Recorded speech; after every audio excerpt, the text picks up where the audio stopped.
Well, good afternoon, everyone, and thank you so much for joining us today. I was going to complain about our pleasant 85-degree Fahrenheit weather in the nation's capital, but it looks like Bart and Carol, you have us beat with 104 and 105 degrees, respectively. If anyone is experiencing something warmer, please let us know in the chat. Before we get started, let's go through some housekeeping notes. And I just saw 111 degrees in Vegas. Oh my. Well, a couple housekeeping notes. All lines are on mute and we will keep them on mute throughout the course of the call, which means that if you have questions at any time, please let us know in the Q&A pod. If you're experiencing any technical issues, just go ahead and drop us a note in the chat box like you're doing now, and our lovely webinar facilitators will help you out. Make sure when you're using the chat box to send it to all panelists and attendees. If you're having issues with audio, we do recommend having the system call you, and if you are having visual problems, just leave and come back and that should fix it. Lastly, we are recording this call. And if you do not wish to be recorded, you can disconnect at any time. Just note the recording and the slides will be made available on the competition website, which is nationalservice.gov/RSVP competition. So welcome again to everybody here today. It is absolutely a privilege and an honor to be able to welcome you to this session, which is the starting point of our fiscal year 21 grant making year. For those of you who don't know me or my voice, my name is Ann Oti and I'm the Senior Program Officer for Training and Knowledge Management for the Senior Core team. And again, it's a privilege to introduce you to our 2021 RSVP competition, which just kicked off at the beginning of this month. It really is a wonderful time because we get to introduce ourselves to potential new organizations across our country and give them the opportunity to join the National Service family. And also we get to welcome and reaffirm and thank so many of the wonderful organizations that have made the National Service community what it is. Organizations that have been carrying the banner of CNCS, the Corporation for National and Community Service, and Senior Corps, and RSVP for many years. If you don't know what those terms mean, don't worry, you're in the right place. We're going to talk about that here today. But first, using the chat box, making sure to send to all panelists and attendees. If you haven't already, let us know the state that you are joining from today. It was great to see all the different places people were calling in from earlier. I saw Williamsburg, Virginia, which has a special place in my heart. I'm a William and Mary alum.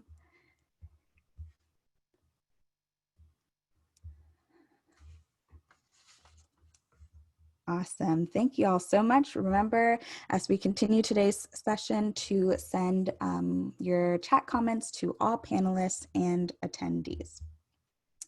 And if you have questions at any time, make sure to use the Q&A pod. One more thing about questions, there are going to be a handful of questions that I will not be able to answer today. The first kind of question are those that I simply don't have the information on hand, or if it's too specific to your situation or your particular context. We've got what looks like a little over 200 people on the call today, and I want to make sure that we get everyone the information that they need. So if you have a question that falls into that category, you can send them to the email address on the screen, 2021 rsvp@cns.gov, and that's where you can get some additional information and assistance. We also do have a frequently asked question document that is on the RSVP competition website, and that is created and maintained with questions that we get at the 2021 RSVP mailbox. There's another category of questions that I will not be able to answer, and that is because this is a competition, a competitive opportunity. So what that means is that we need to make sure that we are treating everybody fairly. So the kinds of questions I can't answer, and no one will be at the 2021 RSVP box as well, are things like, should I put this in my application, or that, feedback on specific things that might give your application an advantage over others. we won't be able to answer. Instead, though, we are going to focus on providing the same information to everybody, and that is what I will do here today. A few more preliminaries to get out the way before we dive into the meat of things. This is the first in a series of webinars. It's a series of 5 sessions that will be repeated twice for a total of 10 webinars. Kicking off today and continuing for the rest of the month. We will be posting the recordings in the same place where you went to register for this webinar. So if you can't join one or if you want to re-listen, don't worry, you can come back and get that information. First, we want to learn a little bit about you. So I'm going to ask for our colleagues to pull up the first poll. Who here has received a federal grant before, including one from the Corporation for National and Community Service? Go ahead and fill out that poll that you see on the screen, and we'll get a sense of your familiarity with the federal government.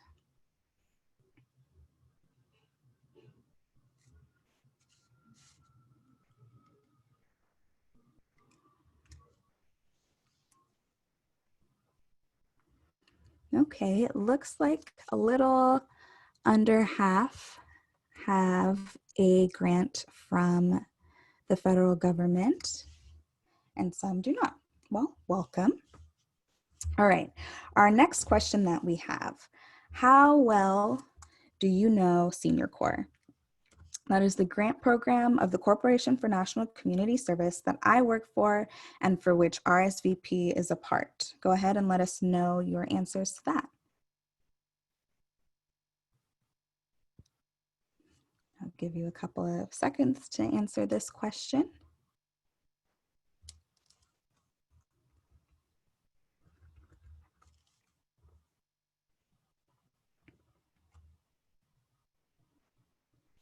All right, it looks like a good chunk of you are new to Senior Corps. Welcome.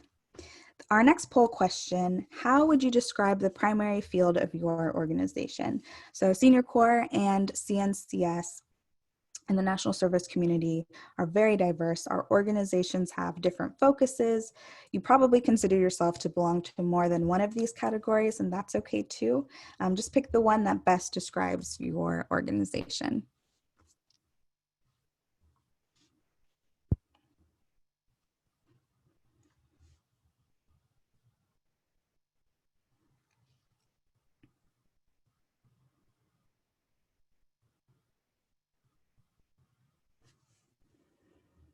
All right, now in this one, it looks like it's a little bit of everything, which makes sense. And then our final question for right now, how did you hear about us? This is good for us to know, to get a sense of how we all came together here to come and learn alongside each other.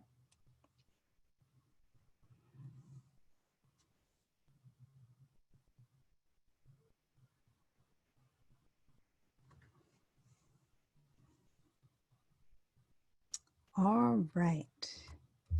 And it looks like a little bit of everything. No matter who you are or where you come from, you are welcome here today. One thing I forgot to do when I was welcoming you all was introducing you to a couple of my colleagues on the line. I'm joined today by Courtney Sutton and Deborah Truchon from the Senior Corps team, so you might see them in the chat or answering questions in the Q&A box.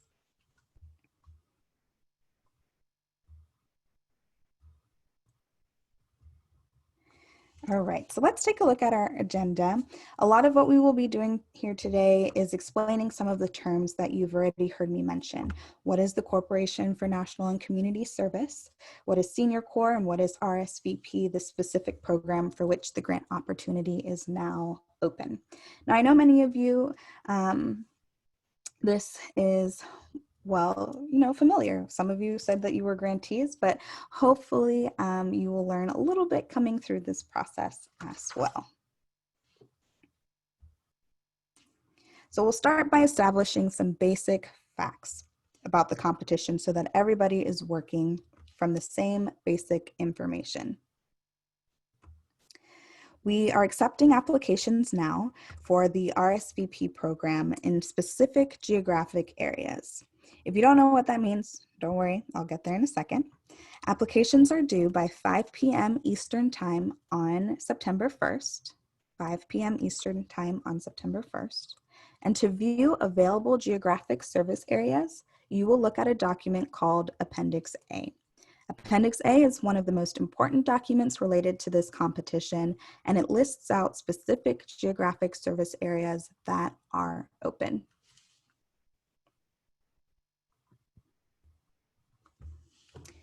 The way this program works is that certain geographic service areas are open for competition, and they are tied to a specific amount of funding, a maximum amount of funding that you can request, and a minimum number of unduplicated volunteers that goes with that. A volunteer being unduplicated just means it's a unique individual. Now that individual could serve with one program in multiple different ways, but you're only going to count that one person once.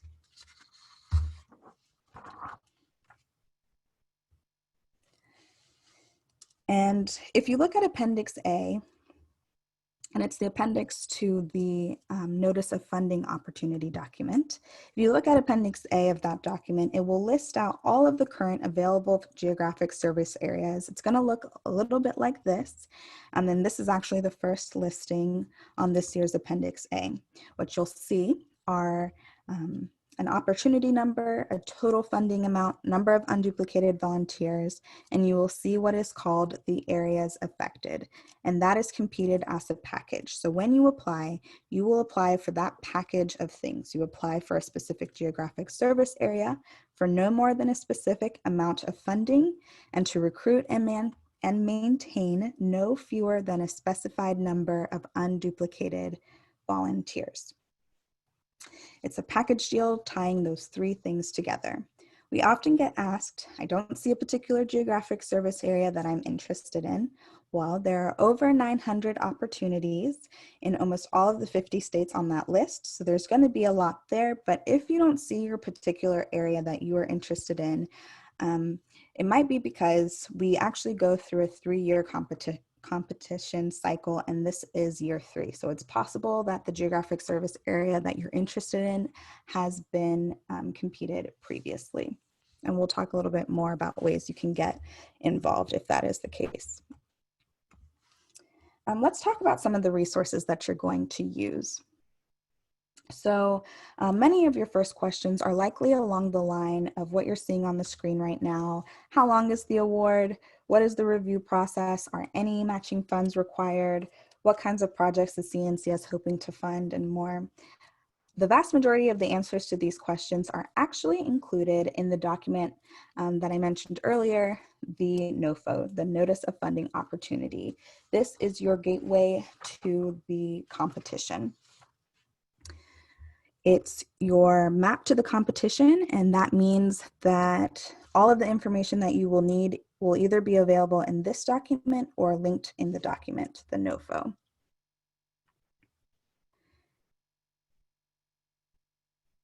And I just saw a question in the chat. Really quick reminder, please make sure to add your questions to the Q&A pod, but you do not need to be looking at the application during this webinar.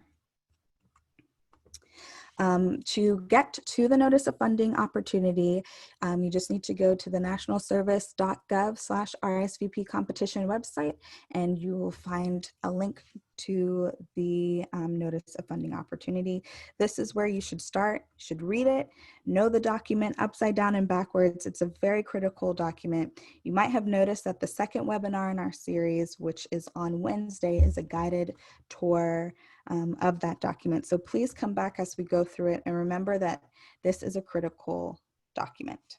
In addition to the NOFO, there are a couple other resources that will be important to you.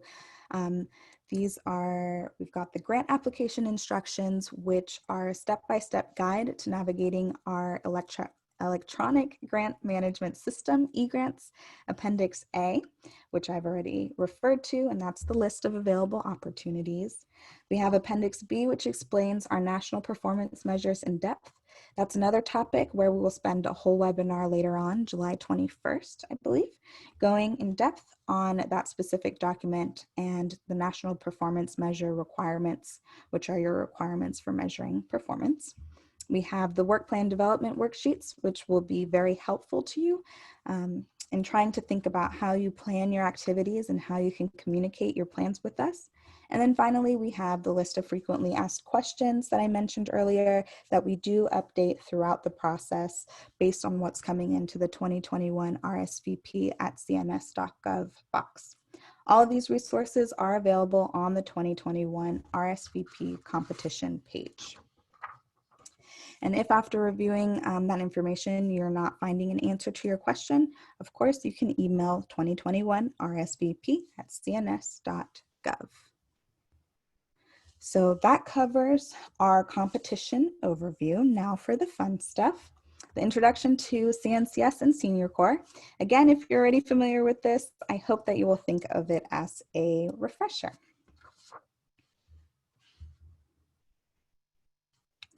The Corporation for National and Community Service is the federal agency responsible for civic engagement that leads service volunteering and grant-making efforts in the United States. We help millions of Americans improve their lives and the lives of their fellow citizens through service.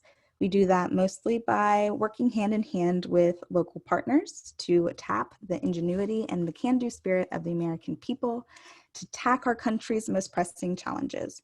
Despite the name, the Corporation for National and Community Service is a federal agency. We are a small independent agency, and civic engagement and volunteerism is at the heart of all that we do. We lead service volunteering and related grant-making efforts in the United States.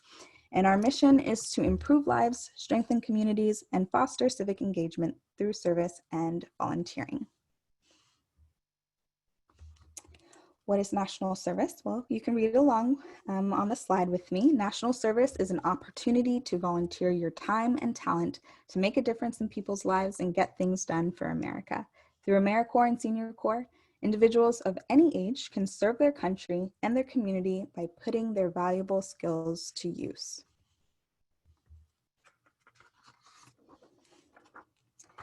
CNCS oversees this through two major programs and a handful of smaller programs. So you might be familiar with AmeriCorps. AmeriCorps engages people in service often for a set period of time where they often pick up and leave and go somewhere else to serve that set period of time. People of all ages can serve in different kinds of AmeriCorps programs, but they tend to skew a little bit younger than our program. Senior Corps is specifically geared towards volunteers 55 and older. CNCS also has a number of smaller programs, the Martin Luther King Day of Service and the September 11th Day of Service and Remembrance that you may have come across as well.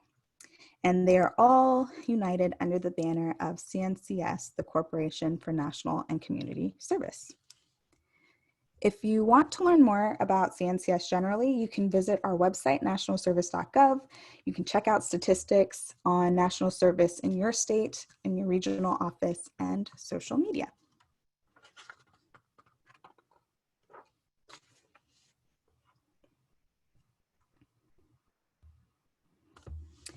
So today is about Senior Corps, the nation's largest network of older American volunteers, with more than 200,000 volunteers in every state in the country, plus DC and Puerto Rico and the US Virgin Islands, serving in 23,000 locations. When you add all of that up, it is a diverse, vibrant, and powerful community.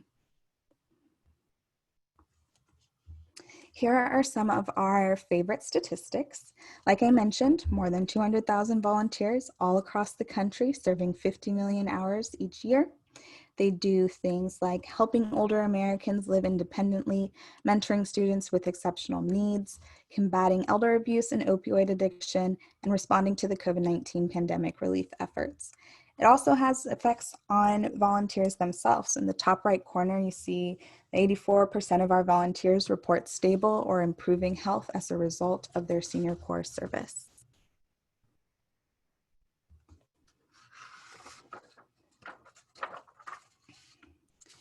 We've got two other programs that are not RSVP, but I'd be remiss if I didn't mention them. The first is the Foster Grandparent Program, FGP. This program engages older Americans as role models and mentors to help children with special and exceptional needs. Eligible volunteers in the program may receive a small stipend to defray the costs of service.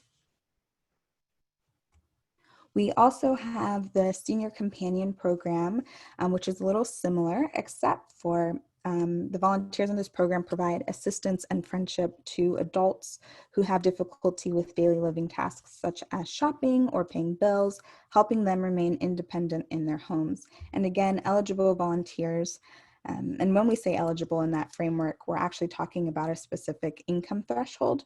They may receive a small stipend for their service. So these two programs, FGP and SCP, Foster Grandparents and Senior Companions, they're a little bit different than the RSVP program in a couple of different ways. They have specific focuses. They have authority for volunteers who are eligible to receive a small stipend, but something that it shares with RSVP, all of our programs engage individuals 55 and older in service. And that is really the core of the RSVP program. It was established in 1971, and it engages people 55 and older, again, in a wide variety of volunteer activities. Essentially, if you can think of a volunteer doing it, there's probably an RSVP volunteer or 5 that are doing it right now. It was really built to meet community needs. It's built to be flexible.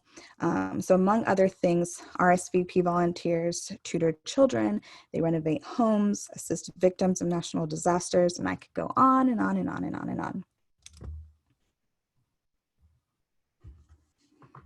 Before we get into how the program works, I'll pause and see, Courtney, have any questions come in that you think should be repeated out loud for the good of the group about the Corporation for National and Community Service or Senior Corps outside of the RSVP program before we dive into RSVP? Nope, I think you're ready to jump into RSVP. Awesome, thank you.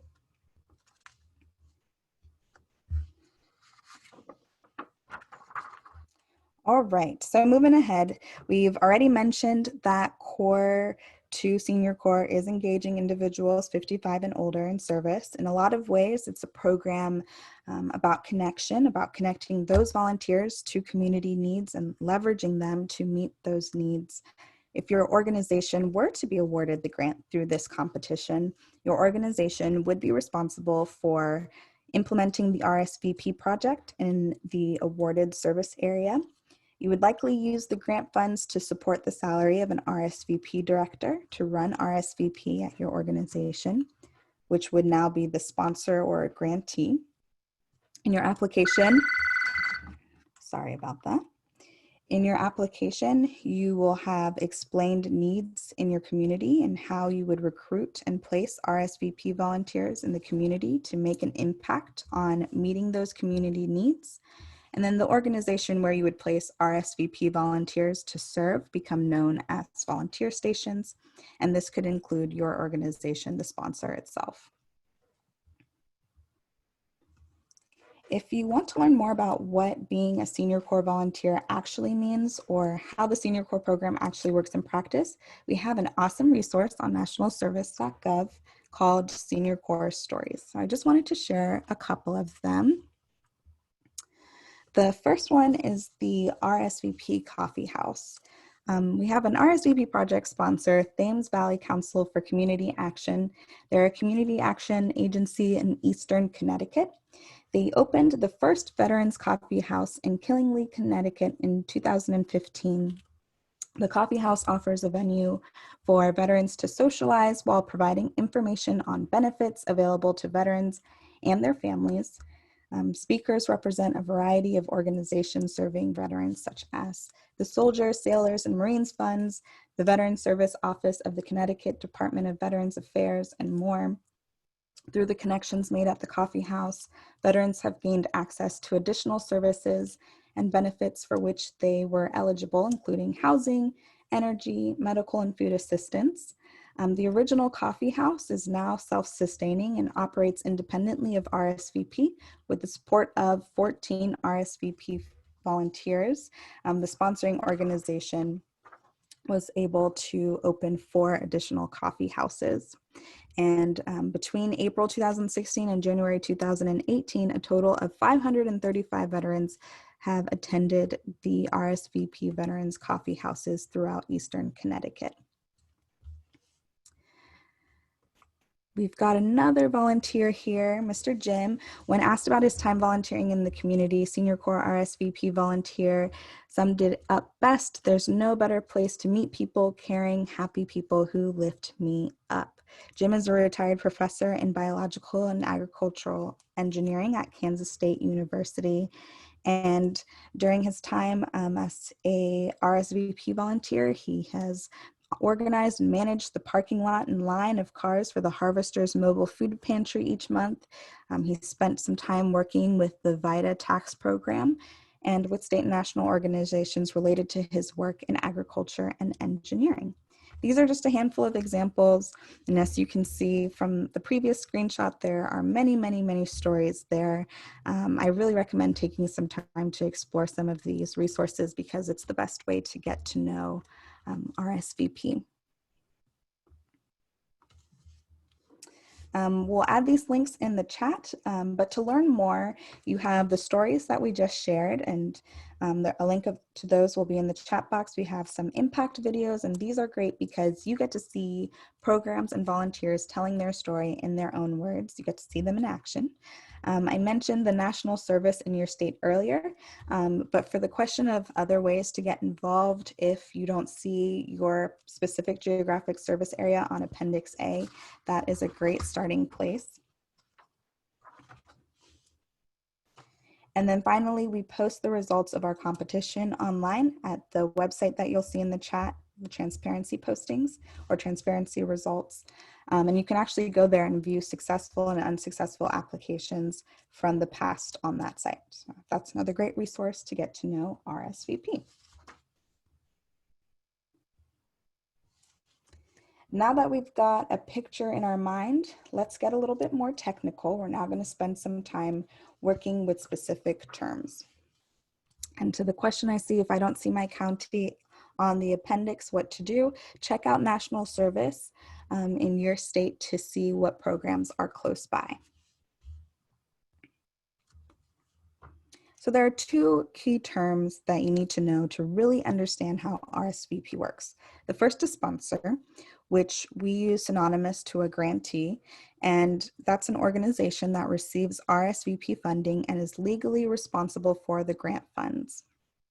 So if you submit an application to this competition, you will need someone to sign that says, yes, I officially accept responsibility for everything I'm seeing in the organization that has that authority, and that is the sponsor. They are legally responsible. Then there's another set of organization, if you will, called the station, and that's the community partner where the RSVP volunteer serves. Volunteer stations are where RSVP volunteers serve. They can be nonprofit organizations, proprietary healthcare facilities, or public agencies. Some organizations may choose to operate like a volunteer matchmaker, recruiting a diverse group of volunteers and placing them at a wide variety of stations. Others may choose to focus on a couple of specific stations. For example, an organization that provides educational programs might choose to focus its efforts and its volunteers on education within specific schools that serve as stations. Your sponsor organization can also serve as an RSVP volunteer. So you can have volunteers serving your own program if you are the organization applying for funds. The relationship between sponsors and stations is formalized in a memoranda of understanding. RSVP sponsors formally work with the volunteer stations under a signed MOU, and your RSVP project would assign RSVP volunteers to that particular volunteer station.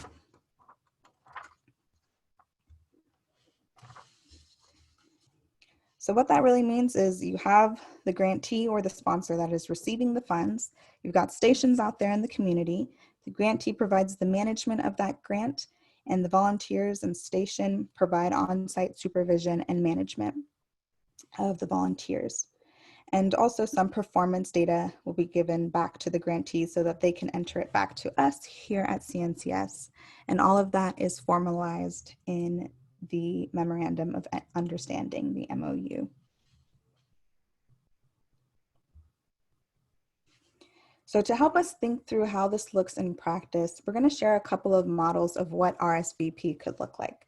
So this is an example of what an RSVP program that focuses on perhaps multiple issues with multiple partners. As you can see, Senior Corps makes the grant to the sponsor, which then recruits volunteers and places them at external stations, other organizations.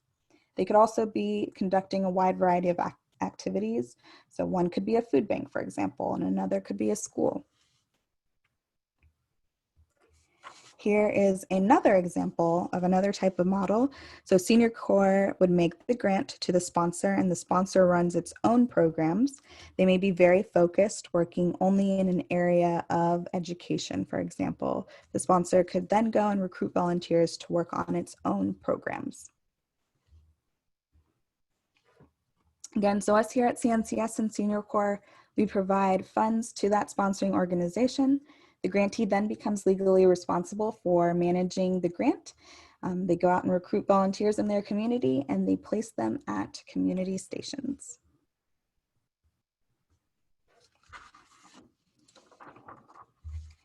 So now that you know more about RSVP, you've probably already are starting to realize some of the benefits that RSVP could bring to your organization if you were awarded the grant through this competition. RSVP volunteers can be used to build capacity at your organization through their service. Your organization would become part of the larger Senior Corps and National Service Network. Your RSVP project would strengthen other organizations in your community and throughout the service area. And then finally, your award would demonstrate that your application was strong enough to be awarded through a competitive process. And alongside with the benefits to the sponsor, the benefits to the volunteer aren't hard to find either. They get to make tangible impact on their communities, make new friends and connections, enjoy a flexible schedule and flexible opportunities. And there's also a growing body of research that indicates that being involved in something like RSVP can increase seniors' health and happiness as they age. In addition, you can reimburse them for some costs of their service. So we've got another poll that I'll ask our webinar facilitators to post. The first, which of these reasons are you applying, or are you interested in applying for an RSVP grant? Which is more important to you? Furthering your organization's mission, helping older Americans in your community stay active and engaged, leveraging the power of volunteers to meet critical community needs, building capacity, and the rest.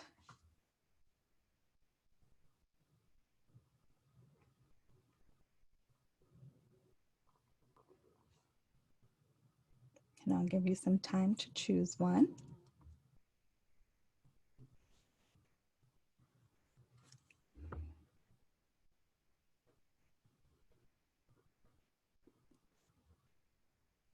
All right, it looks like it's a little bit of everything.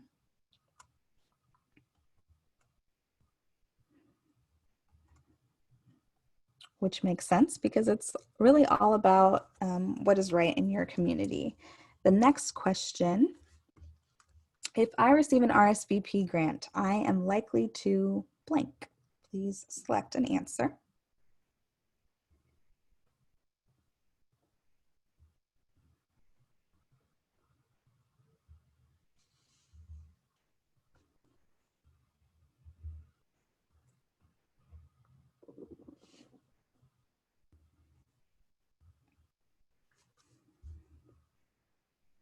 Give a couple more seconds to let everyone choose an option.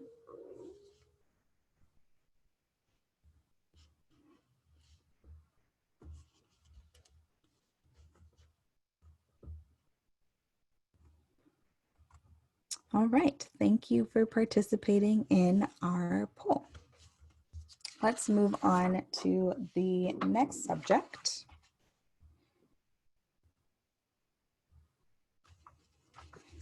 So all RSVP grants must measure their performance and report that back to us. We have a specific system that we use to do it. I'm not going to lie, this is probably one of the most complicated parts of applying or applying for an RSVP grant, and that is why we will talk about it briefly here today. But I'll also note that we have a whole webinar on the performance measures planned for later in this cycle.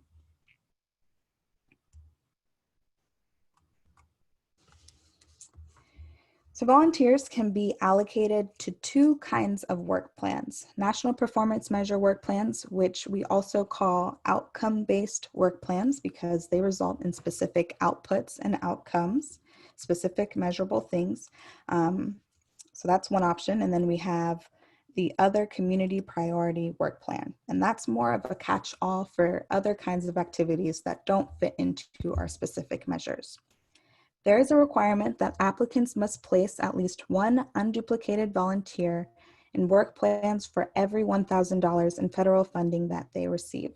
So what does that mean? In particular, how does this connect to the other amount of unduplicated volunteers that you've seen on Appendix A? We're going to spend some time on this.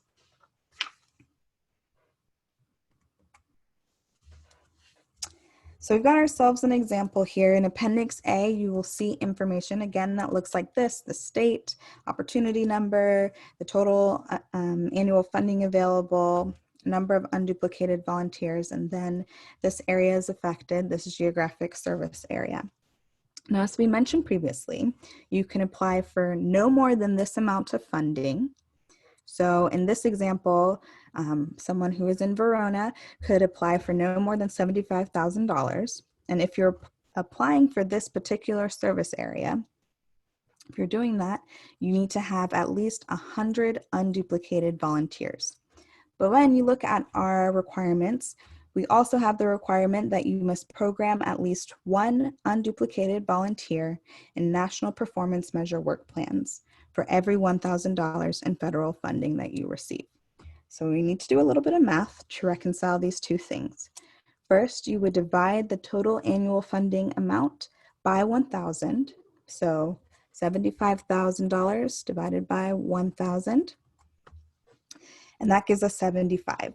So that means that if you were an organization that was in this service area, if you were applying for this particular service area, you would need to program at least 75 unduplicated volunteers in the National Performance Measure work plans, in work plans that resulted in an outcome.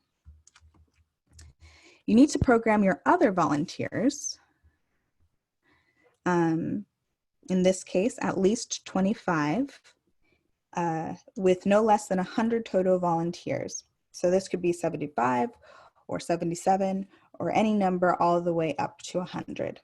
But that first number, your total annual funding divided by $1,000, that amount of unduplicated volunteers needs to be placed in an outcome-based work plan. And then the remaining number of volunteers could be placed in another community priority work plan or additional outcome-based work plans. It is a minimum amount that you need to program in a specific way, and that is described in depth in these two documents, Appendix B, the National Performance Measure Instructions, and then the Work Plan Development Worksheets.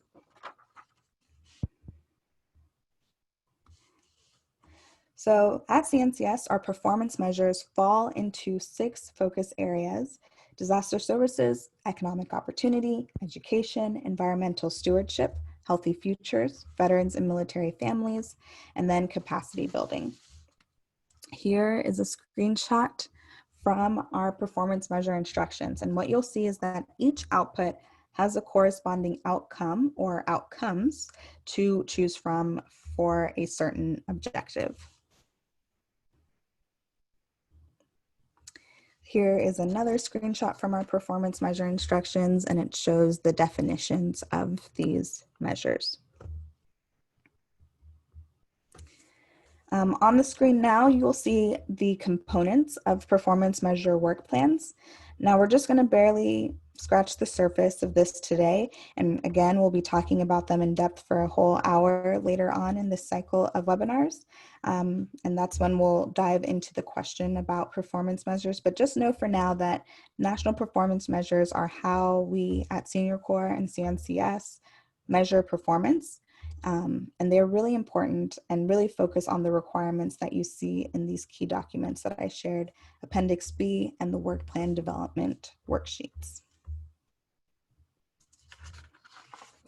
Okay, so we've got a couple of poll questions here. Read along on the screen as I read aloud. The Townsville Council on Aging plans to apply for an area affected that includes North, South, East, and West counties. In Appendix A, it's listed with $85,000 of funding available and a minimum number of unduplicated volunteers of 115. How many unduplicated volunteers must it include in National Performance Measure work plans? I'll give you a couple of seconds to answer that. Remember, there is a cost per unduplicated threshold. That's my hint.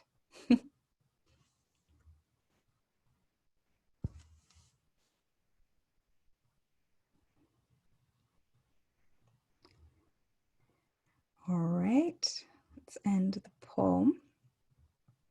So the correct answer is 85, because again, we'll take that $85,000 and divide it by $1,000. And we get the minimum number of unduplicated volunteers that need to be placed in a national performance measure work plan and outcome-based work plan is 85.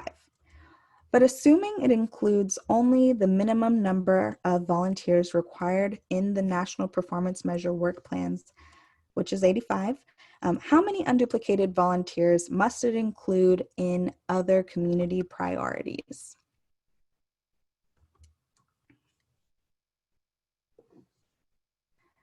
All right, looks like everyone is unanimously selecting the correct one. And the answer is 30.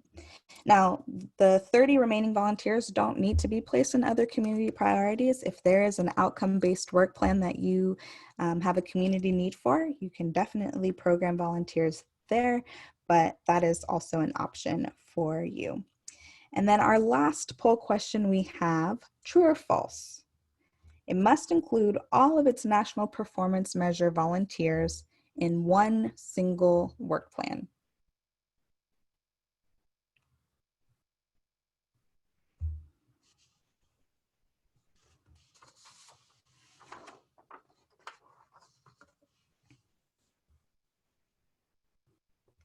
All right, I'll give you a couple more seconds for this one.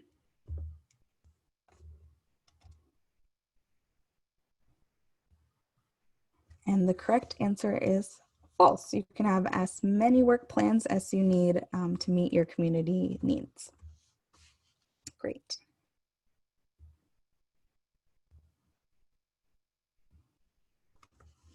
Okay, a couple more things to highlight before we take questions this afternoon. The first one, it's a very important piece of how RSVP works that we should discuss. Because we are a federal program paid for with taxpayer dollars, we have to follow certain rules when we run these programs. They are collected in what is called the Code of Federal Regulations. Specifically, the Code of Federal Regulations 45, Part 2553 is the source of requirements for the RSVP program. If you are considering applying for an RSVP grant, please read the CFR, Code of Federal Regulations for RSVP. If you want to go and look at it, you can actually go to ecfr.gov and then 45 part 2553. There is another important part of the Code of Federal Regulations called the 2 CFR 200. It's also called the Uniform Guidance, and that governs how you can use the financial side of your grant. So if you have another federal grant, some of you said you had another federal grant in our first poll, you're probably familiar with 2 CFR 200, and it's some of those same rules that are used to govern will be applied to the RSVP grant as well.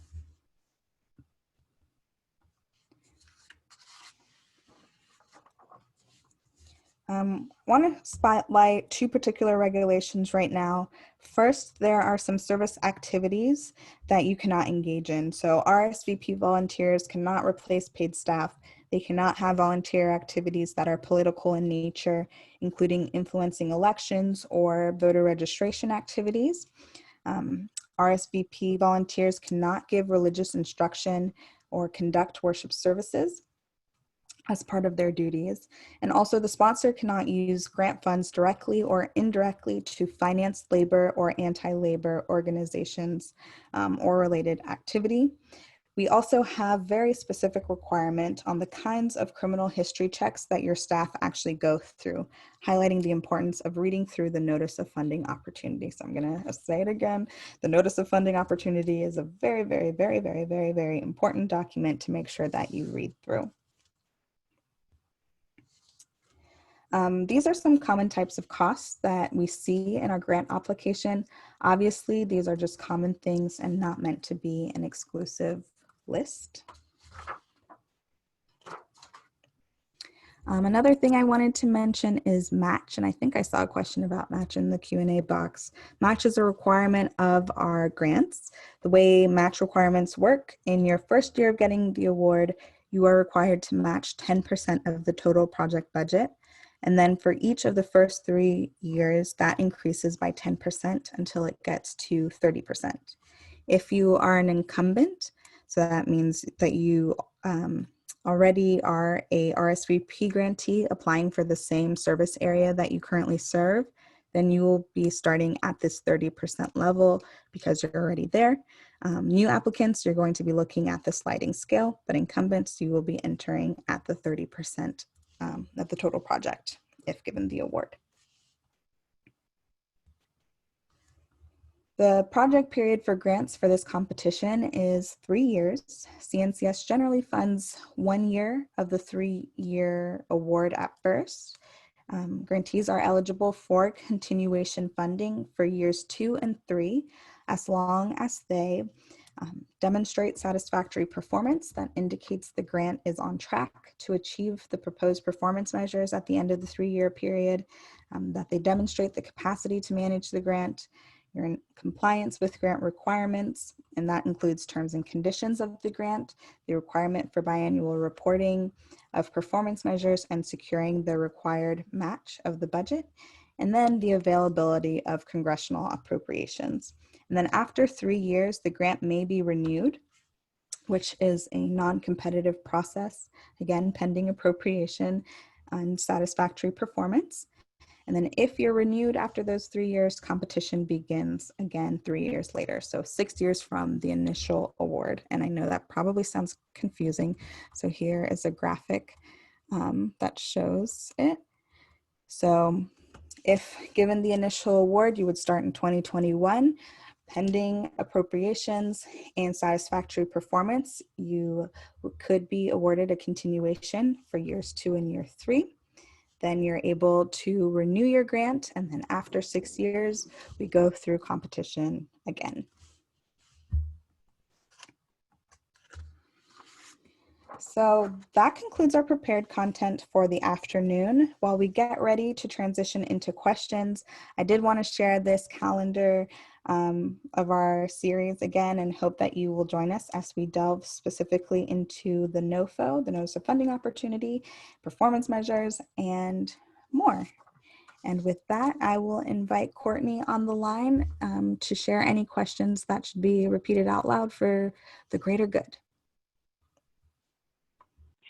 Thanks, Anne. We have a lot of questions about Appendix A, and do you mind just repeating what you said about Appendix A and the service areas available on Appendix A?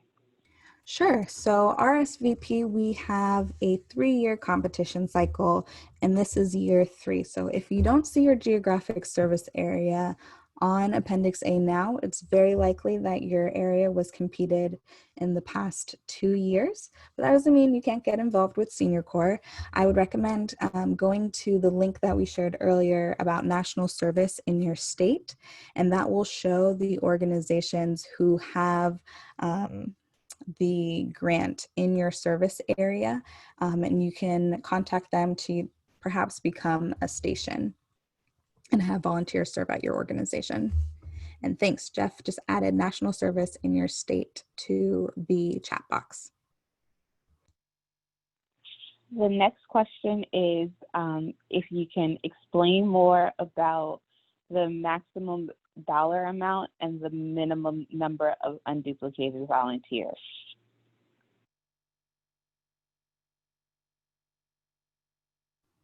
Sure.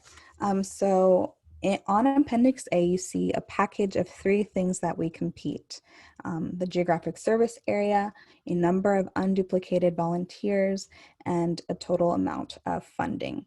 So when you are applying to an opportunity, you are applying for that total amount of funding and that number of unduplicated volunteers. Now, you can always have more than what is written there in terms of the unduplicated volunteers. So let's say there are 100 unduplicated volunteers in that geographic service area. You may program more, but you can't program less, if that makes sense. And then a follow-up question to that is, does it mean that the grantee or the applicant would have to recruit, manage, and allocate all of the volunteers listed in Appendix A for the geographic service area? Yes. Okay, and just one more follow-up, sorry. Or are applicants allowed to just apply for a small amount of the full number that is on Appendix A? You have to apply for the full amount on Appendix A.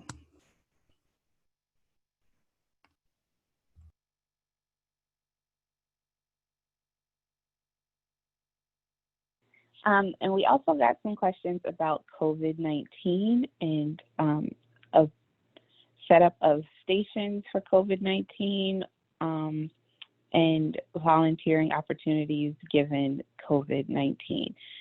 So one in particular is, are we required to propose COVID-19 safe stations and volunteer opportunities?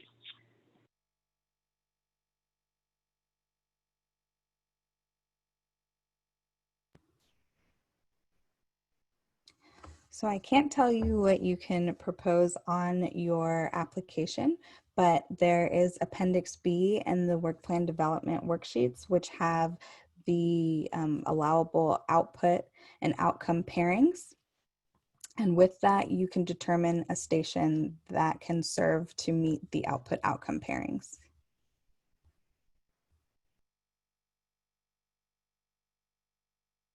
And one more question we have here says, I see a funding opportunity for $75,000 starting April 1st in my area. Does this mean the opportunity for funding has passed?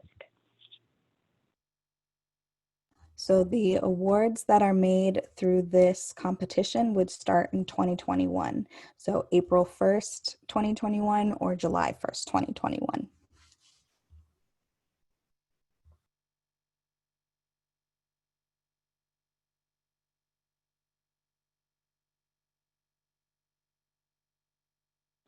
Another question, does this mean that any station of volunteers placed at that submits outcome-based work plans, that those stations count as evidence-based? Not necessarily. So evidence-based work plans or evidence-based programs are programs that, I hate to use evidence-based to define it, but that are evidence-based. So you can have a work plan that is evidence-based using our outputs and outcomes. You can also have a program that is not evidence-based with our outputs and outcomes. What I would recommend in the NOFO, there's a little bit more information about evidence-based programming, and I believe there's a link to an evidence-based registry where you can see different things that have been done before.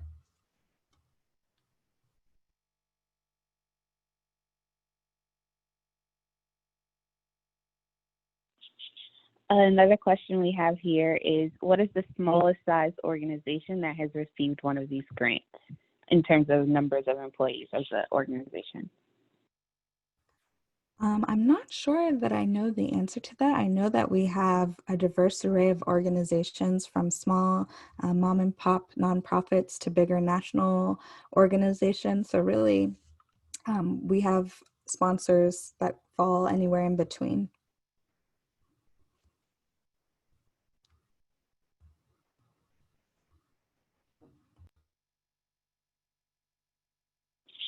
Just a reminder, if you have questions, please enter them in the Q&A box and we'll try to get those answered before the end of the call today. But questions in the chat are hard to manage, so please enter them in the Q&A pod. And thank you so much, Amy. Amy added there are self-sponsored projects. I know of one in her state that is just the RSVP director and an assistant. I saw another question that asked about multiple applications. So if you are in a service area or you see two neighboring service areas and you want to apply for both, applicants need to, let me start all over. Applicants may apply to as many opportunities as they wish, provided that they're able to demonstrate, sufficient local knowledge and presence, but you need to submit separate applications for each opportunity. So you can't just tie everything into one application. It's a separate application for each package on Appendix A. Another question is, other than funds, what does Senior Corps provide by way of support?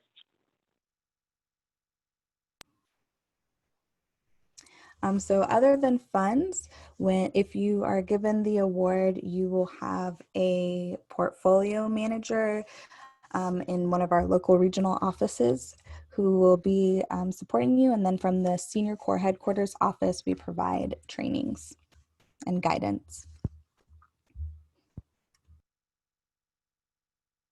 Another one about criminal history check. The question is, RSVP volunteers do not need to pass a criminal history background check, only paid staff of the RSVP program.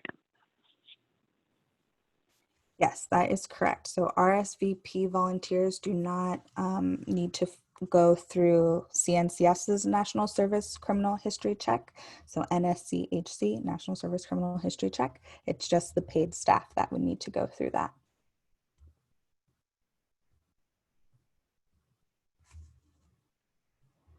I've seen some. Oh, sorry. Go ahead, Courtney. Sorry, can you go over the service areas again? I have a question that says, how do we choose our service area if we service the entire county or the entire country but are based in a specific city? Is the service area the city of the headquarters? No, your service area would be, or you would be expected to serve all of the counties that were a part of the geographic service area. So I'll say that again. You would be expected by Senior Corps to serve all of the areas under areas affected, regardless of where or what county your headquarters would be.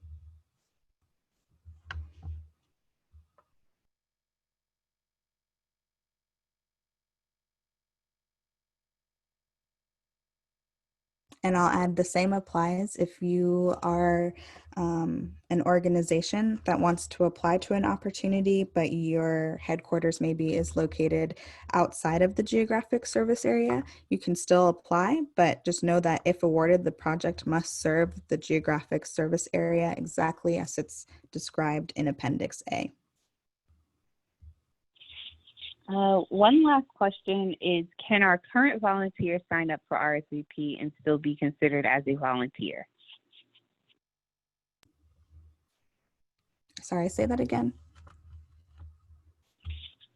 Can our current volunteer sign up for RSVP and still be considered as a volunteer?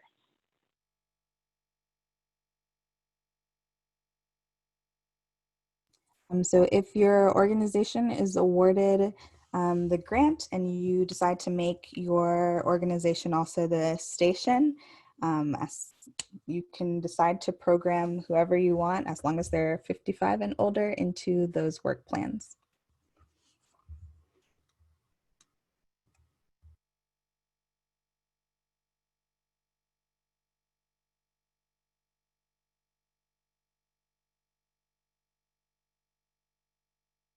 I see a match question New organizations, or I should say new to a geographic service area, organizations, if awarded, would be expected to have a 10% match in year one.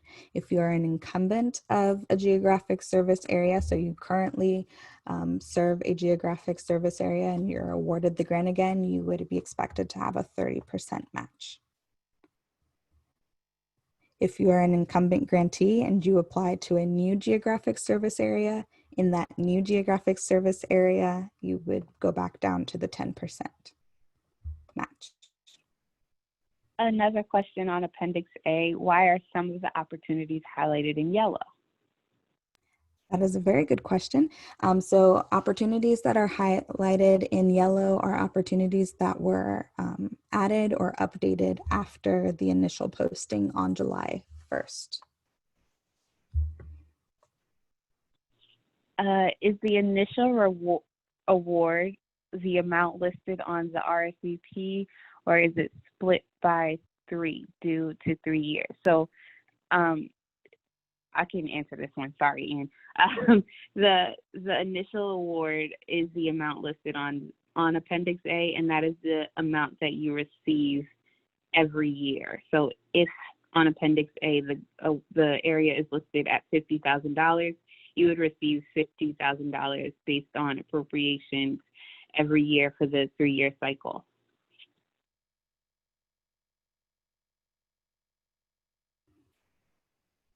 I want to respect everyone's time this afternoon. Is there maybe 1 or 2 more questions that we can answer before we log off today? Courtney?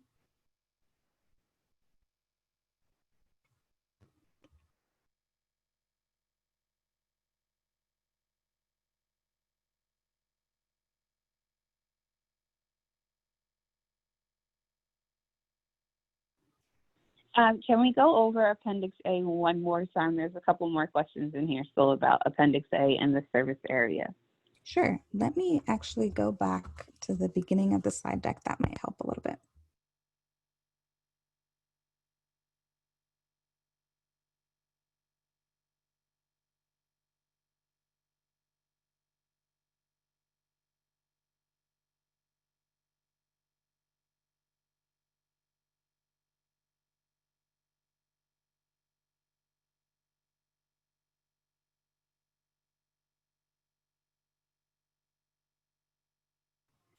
All right.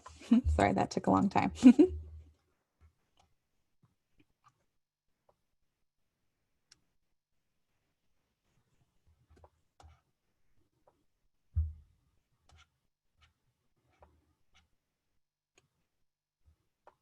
Can you repeat the Appendix A questions, Courtney? Just clarifying what the listing and how applications should be submitted for the service area and the volunteer number. Okay, sure. So let's say you are interested in this opportunity, AL14. When you are applying for the $141,000, that number of unduplicated volunteers, and they will serve in the areas affected listed on Appendix A. Now, to make it more complicated, we have our performance measure requirements, and our cost per unduplicated volunteer says that for every $1,000 in federal funding that you receive, you must program a single unduplicated volunteer in a work plan that results in national performance measure outcomes. So of the number of unduplicated volunteers on Appendix A, your annual federal funding divided by $1,000 must be programmed into a national performance measure, into a work plan that results in a national performance measure outcome. The remaining volunteers may be programmed into an other community priorities work plan. And we'll go into more detail between the difference between national performance measures and other community priorities on, I think, next week, July 21st, during our National Performance Measure session.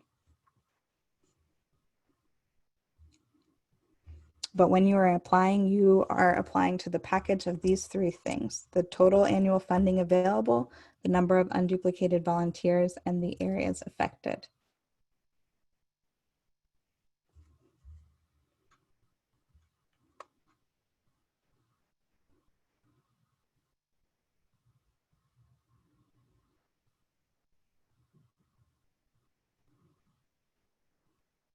I saw a question that asked if you needed to currently have this number of volunteers at your organization. You don't have to currently have that number of volunteers, but when you are applying, you are planning to, or you're showing us that you're going to recruit to have that total number of volunteers.